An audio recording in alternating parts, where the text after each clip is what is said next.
মৰিগাঁৱত ভাৰতীয় জীৱন বীমা নিগম চমুকৈ LICৰ 68 সংখ্যক প্ৰতিষ্ঠা দিৱস পালন। মৰিগাঁও নগৰৰ মাজমজিয়াত অৱস্থিত ভাৰতীয় জীৱন বীমা নিগমৰ শাখা কাৰ্যালয়ত LICৰ 68 সংখ্যক প্ৰতিষ্ঠা দিৱস পালন কৰা হয়। প্ৰতিষ্ঠা দিৱসৰ লগত সংগতি ৰাখি LIC মৰিগাঁও শাখা কাৰ্যালয়ত 4 দিনীয়াকৈ বিস্তৃত কাৰ্যসূচীৰে বীমা সপ্তাহ পালন কৰা ব্যৱস্থা কৰে। ভাৰতীয় জীৱন বীমা নিগমৰ 68 সংখ্যক প্ৰতিষ্ঠা দিৱস উপলক্ষে মৰিগাঁও শাখাত অনুষ্ঠিত এখন সভাত বিশিষ্ট অতিথি হিচাপে উপস্থিত থাকে মৰিগাঁও জিলা আয়ুক্ত দেৱাশিষ শৰ্মা, বিশিষ্ট সমাজসেৱক অশোক ডেকাৰ লগতে LIC মৰিগাঁও শাখাৰ প্ৰবন্ধক, বিষয়া, কৰ্মচাৰী আৰু এজেণ্টসকল। শাখা প্ৰবন্ধক ভৱেশ কুমাৰ দাসে ভাৰতীয় জীৱন বীমা নিগমৰ লক্ষ্য আৰু উদ্দেশ্য সংবাদ মাধ্যমৰ আগত এনেদৰে প্ৰকাশ কৰে। নমস্কাৰ। ভাৰতীয় জীৱন বীমা নিগমৰ আজি 68তম জন্মদিৱস। আমি 67 বছৰ সম্পূৰ্ণ কৰিলোঁ। ভাৰতীয় জীৱন বীমা নিগমে আজি 68তম বছৰত ভৰি দিলে। আজি আমি এসপ্তাহজোৰা বীমা সপ্তাহ কাৰ্যসূচী পালন কৰিম। এই সপ্তাহজোৰা সময়সীমাৰ ভিতৰত ভাৰতীয় জীৱন বীমা নিগমে যোৱা 67টা বছৰত সমাজৰ কাৰণে, দেশৰ কাৰণে, অৰ্থনীতিৰ কাৰণে কি কাম কৰিলে তাৰ আমি অকণমান আজি পৰ্যালোচনা কৰিছোঁ আৰু বিগত বছৰকেইটাত আমি কেনেকৈ আগবাঢ়িম সেই বিষয়ে আমি আজি চৰ্চা কৰিছোঁ। আজি আমি ইয়াতে এখন সভা অনুষ্ঠিত কৰিছিলোঁ, য'ত আমাৰ শাখাৰ অভিজ্ঞতা বন্ধু বান্ধৱীসকল তথা কৰ্মচাৰীসকল উপস্থিত আছিলে। আমাৰ সভাত উপস্থিত আছিলে মৰিগাঁও জিলাৰ আয়ুক্ত শ্ৰীযুত মাননীয় দেৱাশিষ শৰ্মা IAS ডাঙৰীয়া, লগতে উপস্থিত আছিলে আমাৰ এই সমাজকৰ্মী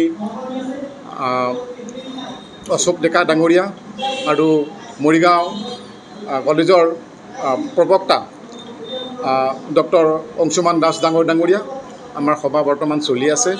আমি ভাৰতীয় জীৱন বীমা নিগমৰ যিটো উদ্দেশ্য, মহৎ উদ্দেশ্য কি আছিলে সেইটো বিষয়ে আজি আমি আলোচনা কৰিছোঁ। ভাৰতীয় জীৱন বীমা নিগমৰ মূল উদ্দেশ্য হ'ল people's money for people's welfare. মানুহৰ পইচাৰে মানুহৰ উন্নতি কৰাই ভাৰতীয় জীৱন বীমা নিগমৰ উদ্দেশ্য। সেই উদ্দেশ্য সাৰোগত কৰি আমি আগবাঢ়ি আহিছোঁ।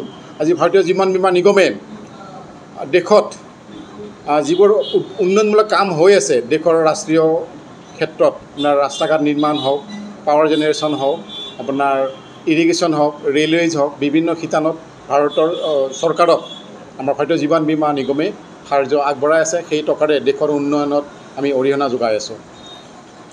আজি আমি সমূহ গ্ৰাহক তথা ভাৰতবাসী ৰাইজলৈ ভাৰতীয় জীৱন বীমা নিগমৰ ফালৰ পৰা আন্তৰিক শুভেচ্ছা জ্ঞাপন কৰিছোঁ। ধন্যবাদ।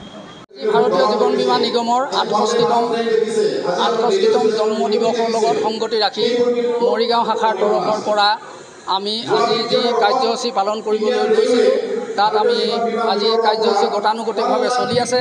ইয়াত আমাৰ মৰিগাঁও জিলাৰ আয়ুক্ত মহোদয় শ্ৰীযুত দেৱাশিষ শৰ্মাদেৱ উপস্থিত হৈ আমাৰ এই ভাৰতীয় জীৱন বীমা নিগমৰ আজি 68 বছৰীয়া ইতিহাসত তেওঁ আহি আমাক পদাৰ্পণ কৰি যিখিনি শুভেচ্ছা জনাইছে তাৰ বাবে আমি যথেষ্ট কৃতজ্ঞ। তেওঁ বহুমূলীয়া পৰামৰ্শ আৰু তেওঁ বহুমূলীয়া গাইডেন্স আমি কামনা কৰিছোঁ আৰু আমি সকলো একত্ৰিত হৈ ভাৰতীয় জীৱন বীমা নিগমৰ এই সকলোখিনি কাৰ্যসূচী সফলভাৱে ৰূপায়ণ আমি 6 তাৰিখৰ ভিতৰত কৰিম আৰু আমাৰ 4 দিনীয়া কাৰ্যসূচী আছে। এই 4 দিনীয়া কাৰ্যসূচীত আমি সকলোখিনি আমি সম্পূৰ্ণভাৱে কৰিব পাৰিম বুলি আশা ৰাখিলোঁ।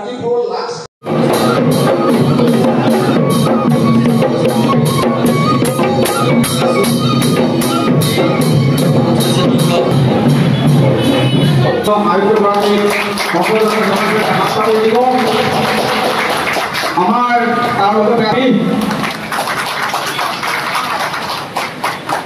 লগতে আছে এখন কিতাপ। গতিকে আমি যিদৰে আদৰিব লাগিছিল তেনেধৰণৰ কৰা নাই ছাৰ। আমাৰ কৰিব আপুনি।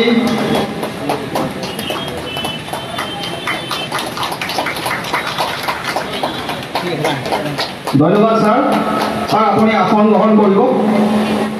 ইয়াৰ পিছত আমাৰ অশোক ডেকা এটি ফুলাম গামোচা মই আমাৰ প্ৰশাসনিক বিষয়া বেদাক মই মাতিছোঁ।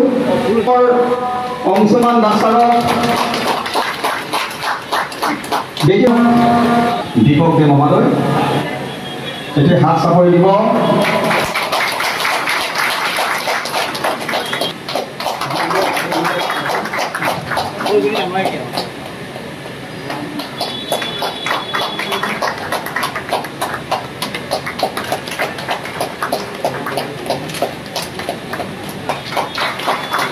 বিষয়া হোৱাৰ উপৰিও তেওঁ বিভিন্ন কামত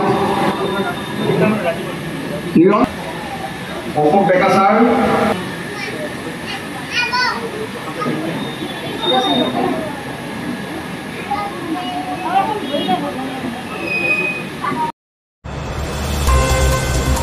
News Desk Report, News 24.com Live.